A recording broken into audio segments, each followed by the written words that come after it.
ಬಾಳಿನಲ್ಲಿ ಭಾಗ್ಯ ತಂದಿತೋ. ಸುಗ್ಗಿಕಾಲ ಹಿಗ್ಗಿ ಬಂದಿತೋ, ನಮ್ಮ ಬಾಳಿನಲ್ಲಿ ಭಾಗ್ಯ ತಂದಿತೋ.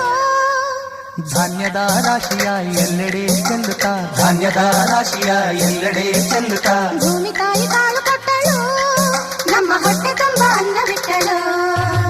ಸುಗ್ಗಿಕಾಲ ಹಿಗ್ಗಿ ಬಂದಿತೋ, ನಮ್ಮ ಬಾಳಿನಲ್ಲಿ ಭಾಗ್ಯ ತಂದಿತೋ. ಸುಗ್ಗಿ ಕಾಲ ಹಿಗ್ಗಿ ಬಂದಿತೋ, ನಮ್ಮ ಬಾಳಿನಲ್ಲಿ ಭಾಗ್ಯ ತಂದಿತೋ.